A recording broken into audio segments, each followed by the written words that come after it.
Yeah so నేను ఎక్కువసేపు మాట్లాడను, మీరు కొంచెం సైలెంట్గా ఉండండి. ఒకటి, నాకు ఒక సందర్భం కానీ ఒక ప్లాట్ఫామ్ కానీ దొరకలేదు. ఆ రోజు దీక్షకు మద్దతు ఇచ్చిన ప్రతి నిరుద్యోగ అన్నకి అక్కకి నా హృదయపూర్వక ధన్యవాదాలు. అలాగే ఆ రోజు వీళ్ళందరూ కూడా లాఠీ చార్జీలు అందరూ పడుకుంటూ కొట్టేసుకుంటూ వీళ్ళందరూ ప్రతి ఉద్యమకాలు ఆ రోజు ఉద్యమం మద్దతు కోరగట్టింది ఫస్ట్ ఆర్ కృష్ణ దగ్గర నుంచి. ఆ రోజు వెక్కలన్న కావచ్చు, పృథ్వీరాజ్ అన్న కావచ్చు, మన రాకేష్ రెడ్డి అన్న గారు కావచ్చు, వీళ్ళందరూ ఏకమైనది కాబట్టి ఆ రోజు ఆ విషయం అనేది గవర్నమెంట్ దృష్టిలో పోయింది. ఆ రోజు నాకు మద్దతు ఇచ్చిన ప్రతి ఒక్కరికి ధన్యవాదాలు. Point number 1. ఇకపోతే జాబ్ క్యాలెండర్ అన్నారు, నేను నమ్మలేదు. ఆ రోజు ప్రశ్నించడం. ఎస్సీ వర్గీకరణ అన్నారు, ఆ రోజు ప్రశ్నించడం, ఆ రోజు ఇంప్లిమెంట్ చేయలేదు, ఆ రోజు ర్యాలీ తీసినాం, ఆ రోజు మాట నిలబెట్టుకోలేదు. మే 30 తారీఖున వీళ్ళు ప్రతిసారి ఏమంటున్నారు, వీళ్ళు పెయిడ్ ఆర్టిస్టులు, ఈ పార్టీ ఉంది ఆ పార్టీ ఉంది అని చెప్పేసి అన్నారు. మే 30 తారీఖున నాకు తెలుసు పొలిటికల్ పార్టీస్ ని ఇంక్లూడ్ చేయకపోతే ఇష్యూ బయటకు పోదని నాకు తెలుసు. కానీ ఒక క్లీన్ మెసేజ్ విద్యార్థులు నిరుద్యోగులతో పాటు ఎవరైతే ఏ పార్టీతో సంబంధం లేని వాళ్ళు ఎవరైతే ఉన్నారో వాళ్ళతో ఒక ధర్నా చేద్దామని చెప్పేసి మే 30 తారీఖున ప్రోగ్రామ్ చేశామా లేదా? మన ఫోర్స్ ఫుల్కి ఎవరికైనా వచ్చామా? లేదు కదా. ఆ రోజు విట్టలన్న ఇక్కడ ఉన్న పెద్దలందరూ టైం అయిపోలేదు కాబట్టి నేను మెన్షన్ చేయలేను. సో ఆ రోజు చేసిన తర్వాత జూన్ 3 తారీఖున ఉస్మానియా యూనివర్సిటీ, మీరందరూ జూన్ 2 తారీఖున దయచేసి మీ అందరి గురించి మాట్లాడతా, ఒక 2 నిమిషాలు మీరు కొంచెం సహకరించండి. జూన్ 3 తారీఖున ఉస్మానియా యూనివర్సిటీ వేదికగా మాట్లాడడం జరిగింది, ర్యాలీ చేయడం జరిగింది, అవునా? దాని తర్వాత జూన్ 9 తారీఖున చేస్తే ఒకరోజు ముందరే అరెస్ట్ చేసేసినారు.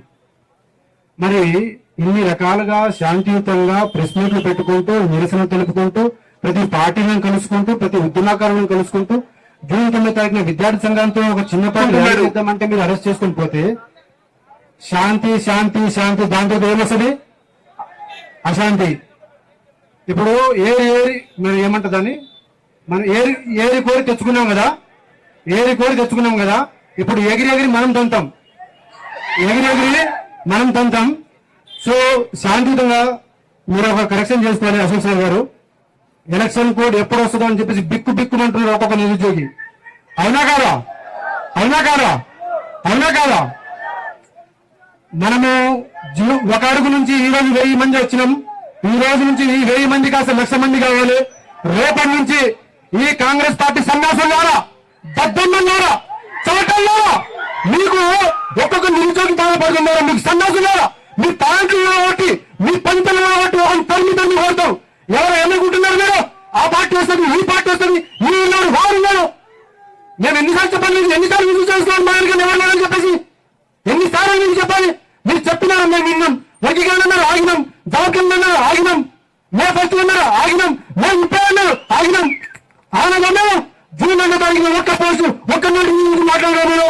మీ సన్యాసులు కాకపోతే, చౌటలు కాకపోతే, దద్దమ్మలు కాకపోతే ఇంకేమంటారు మిమ్మల్ని? ఒక కడుపు కోత, ఒక కడుపు బాధ, ఒక నిరుద్యోగి పడే ఆలోచన మీకు తెలుసా? ఒకరికి భూమి నమ్ముకుంటే ఎట్లా బాగుంటుందో మీకు తెలుసా? ఇదే తిరుగుతున్నా, ఇదే ఉస్మానియా యూనివర్సిటీలో, ఇదే అశోక్ నగర్ లో, హెల్త్ నగర్ లో ఉన్నటువంటి కిడ్నీ సెంటర్ లో రావచ్చిందని చెప్పేసి బాధపడుకుంటూ తిరిగి 20,000-30,000 ఖర్చులు చేసుకుని నేను తెలుసా బాధ. ఆ రోజు 7వ తారీఖున నేను విరమించి ఉంటే మీరు చెప్పేటోళ్ళ నా మోతీలాల్ మావాడు కాదు, మోతీలాల్ మాకు సహకరించిండు, లేదంటే ఆ పార్టీ ఉన్నది ఈ పార్టీ నుంచి చెప్పేటోళ్ళ మీరు చెప్పరు. ప్రశ్నించడం చేత మేము ప్రశ్నిస్తే, మేము అడిగితే మా ఆయనగారు ఎవరు లేకున్నా వారున్నాడు వీరున్నాడు మీకు చేత కాదు కాబట్టి ఇట్లా మాట్లాడుతున్నారు. రేపటి నుంచి కాంగ్రెస్ ప్రభుత్వానికి ఒకటే గుర్తుపెట్టుకోవాలి, ఎలక్షన్ ముందు కనుక నోటిఫికేషన్ విడుదల చేయకపోతే అదే ఎలక్షన్ మీకు చివరి ఎలక్షన్ అవుతుంది. అవుతా.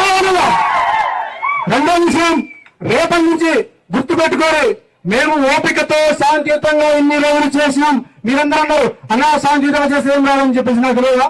తెలుసు. కానీ ఓపిక అవకాశం ప్రతి పార్టీకి రిప్రజెంటేషన్ ఇచ్చిన ఇప్పుడు చేయాలి ఏంటంటే రేపటి నుంచి ఎక్కడ ధర్నా చేస్తామో మాకు తెలియదు, ఎక్కడ ముట్టడి చేస్తామో మాకు తెలియదు, మీరేం మార్చి చేస్తామో మాకు తెలియదు.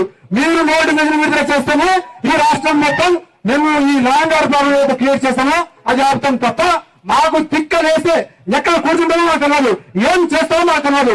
ఇక మీరు గుర్తుపెట్టుకోరు, చేద్దామా అంటా చేద్దామా అంటా చేద్దామా అంటా కాబట్టి తెలంగాణ ప్రభుత్వమా గ్రూప్ నోటిఫికేషన్ వెంటనే పవర్ సెక్టర్ నోటిఫికేషన్ వెంటనే ఆంధ్ర నోటిఫికేషన్ వెంటనే డిఎస్సీ నోటిఫికేషన్ వెంటనే డిఎస్సీ నోటిఫికేషన్ వెంటనే ఎస్ఐ కానిస్టేబుల్ నోటిఫికేషన్ వెంటనే పోలీస్ నోటిఫికేషన్ వెంటనే గ్రూప్ నోటిఫికేషన్ వెంటనే జియో నెంబర్ 46 రద్దు చేయాలి చేయాలా వద్దా జియో నెంబర్ 29 రద్దు చేయాలా వద్దా కాబట్టి తెలంగాణ ప్రభుత్వమా వాయిస్ జై తెలంగాణ జోహార్ తెలంగాణకు జోహార్ తెలంగాణకు విడుదల చేయాలి నోటిఫికేషన్ వెంటనే